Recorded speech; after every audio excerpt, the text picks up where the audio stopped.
আসসালামু আলাইকুম viewers, welcome to super English care. প্রিয় শিক্ষার্থী এবং সহকর্মীবৃন্দু, আজকে আমি ক্লাস 9 এর ইংরেজি বিষয়ের 6.3.2 এর সর্বশেষ ক্লাস নেব এবং এই জায়গায় যে অ্যাক্টিভিটি রয়েছে এর আগে আমি একটা এসে উপস্থাপন করেছি এবং এটা বাংলা সহ অর্থ সহ, আর ওই এসের পরে কিছু কোশ্চেন দেওয়া রয়েছে এবং এই কোশ্চেনগুলোর উত্তর আজকে আমি উপস্থাপন করব।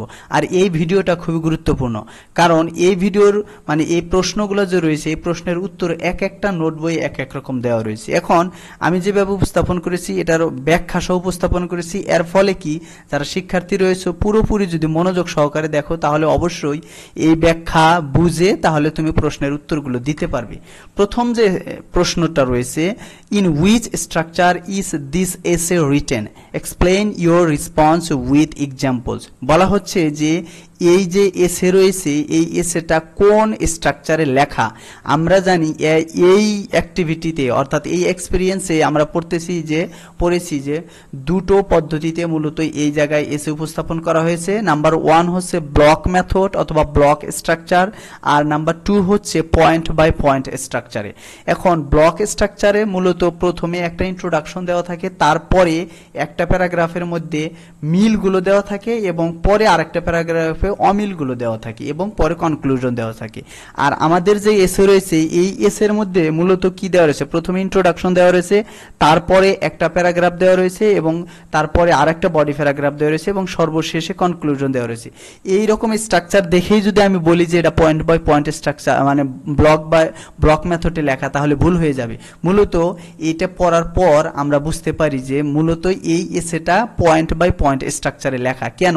দেখেন, দিস এসে is written in a point by point structure. Each body paragraph focuses on a specific point of comparison between organic and non-organic foods.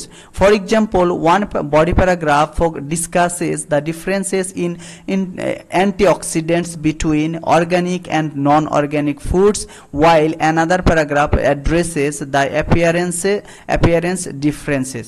অর্থাৎ এই জায়গায় দেখা গেল যে একটা প্রথম যে প্যারাগ্রাফ রয়েছে বডি প্যারাগ্রাফ, এই জায়গায় কতগুলো বিষয়ের উল্লেখ করা হয়েছে। আর এটা পয়েন্ট বাই পয়েন্ট স্ট্রাকচারই করা হয়, যে প্রথমে দেওয়া রয়েছে ইন্ট্রোডাকশন অর্থাৎ ডেফিনেশন দেওয়া রয়েছে, মানে কোনটাকে অর্গ্যানিক ফুড কোনটাকে নন অর্গ্যানিক ফুড বলা হয়। তারপরে পয়েন্ট বাই পয়েন্ট একটার পর একটা দুটোর মধ্যেই আলোচনা করেছে, সেই কারণে এটা পয়েন্ট বাই পয়েন্ট স্ট্রাকচারে লেখা। কিন্তু আমরা যদি প্যারাগ্রাফের দিকে লক্ষ্য করি তাহলে কিন্তু মনে হয় যে এটা ব্লক স্ট্রাকচারে। এখন ব্লক স্ট্রাকচার মতো কিন্তু এইটা লেখা নাই, ভিতরের যে সাজানো প্রশ্ন যেটা আলোচনা সেই রকম ভাবে নাই, সেই কারণেই এটা বলা হচ্ছে যে এটা পয়েন্ট বাই পয়েন্ট স্ট্রাকচারে লেখা। কিন্তু অনেক নোট বইয়ে এটা ব্লক স্ট্রাকচারের কথা বলা হয়েছে। এখন এরপরে রয়েছে how many body paragraphs are there in the essay, কয়টা বডি প্যারাগ্রাফ আছে। মূলত আমরা যদি দেখি there are 2 body paragraphs in the essay, এটাতে কোনো সন্দেহ নেই। তারপরে what are the points of comparison the writer has used in the essay, কোন পয়েন্টগুলো তুলনা করেছি এই এসের মধ্যে। এখন বিভিন্ন নোট বই বিভিন্ন রকম দেওয়া রয়েছে। আমি বলেছি the points of comparison used in the এসে আর, কোনগুলো। নাম্বার 1 হচ্ছে ডেফিনেশন, প্রথমে কিন্তু ডেফিনেশন দেওয়া রয়েছে। তারপর হচ্ছে nutritional content including antioxidants, micro nutrients and etcetera, আরও কিছু দেওয়া রয়েছে। তারপরে হচ্ছে presence of toxic substances such as pesticides, cadmium etcetera. তারপরে হচ্ছে অ্যাপিয়ারেন্স ডিফারেন্সেস, এগুলা মূলত তুলে ধরা হয়েছে।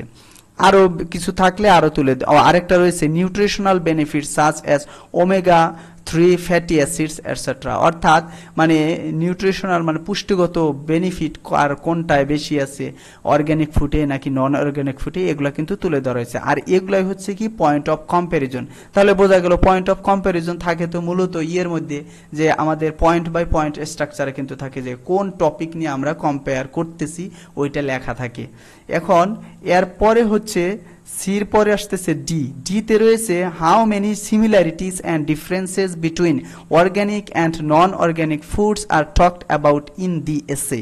বলা হচ্ছে কয়টা সিমিলারিটিস এবং কয়টা পার্থক্য তুলে ধরা হয়েছে। এখন আমরা যদি পুরো এসেটা ভালো করে পড়ি তাহলে দেখা যাবে যে কোনো সিমিলারিটিস উল্লেখ নাই।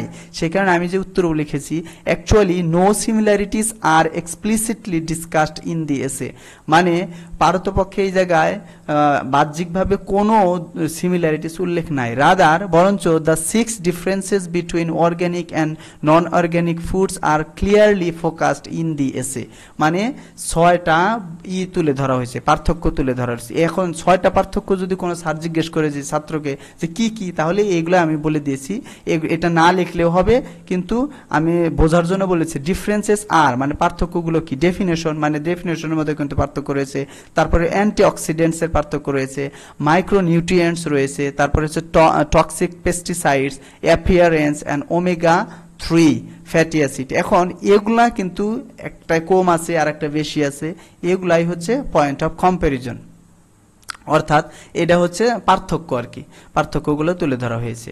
এরপরে আসতেছে যে do you think the writer has shared his opinion in the essay, if yes explain your answer. এখন বলা হচ্ছে তুমি কি মনে করো যে লেখক তার নিজস্ব মতামত উপস্থাপন করেছে। এখন লেখক অবশ্যই নিজস্ব মতামত উপস্থাপন করেছে, কিভাবে এটা আমি বলে দিচ্ছি।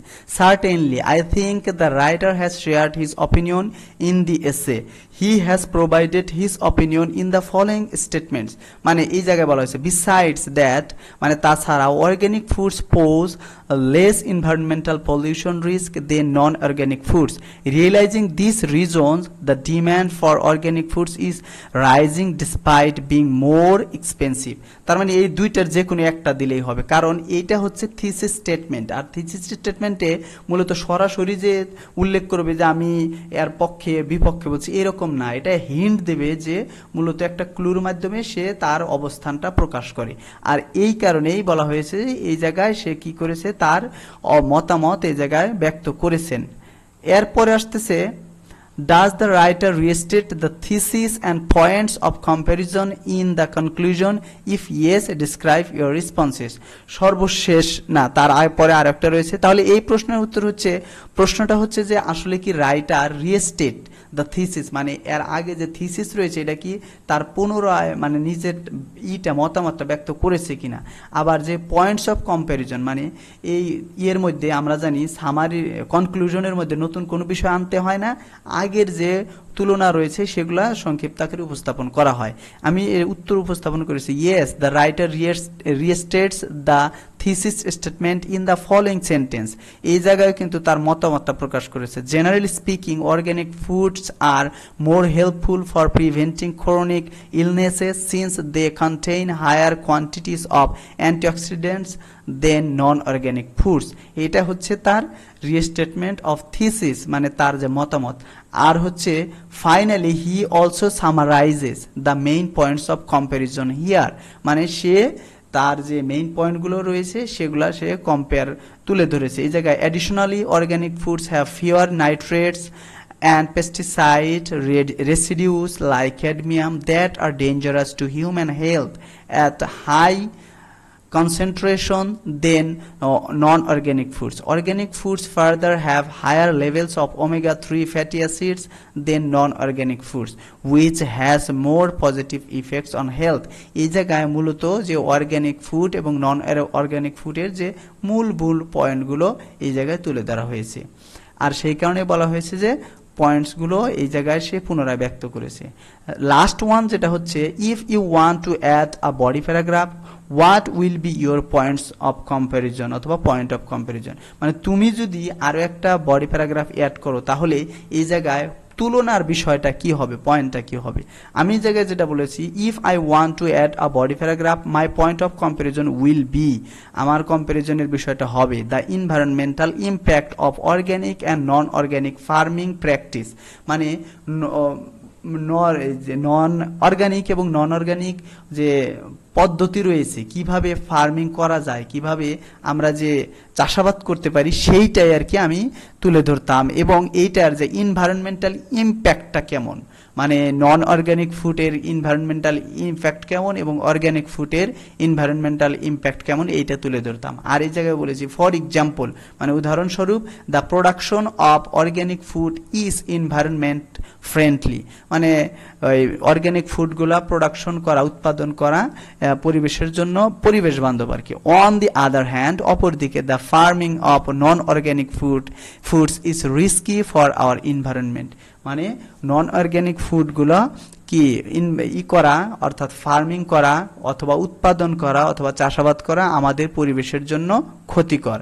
আর এইভাবেই আমি আমার এই উত্তরগুলো উপস্থাপন করলাম। এখন উত্তরগুলো কেমন লাগলো অবশ্যই জানাবে, আর যদি ভালো লেগে থাকে তাহলে অবশ্যই একটা সুন্দর কমেন্ট করবে, আর নিজস্ব যদি কোনো মন্তব্য থাকে তাহলে এই জায়গায় উপস্থাপন করতে পারেন। আজকের মতো এখানে শেষ করতেছি, এর পরবর্তীতে অন্য কোনো ভিডিও নিয়ে দেখা হবে। আসসালামু আলাইকুম।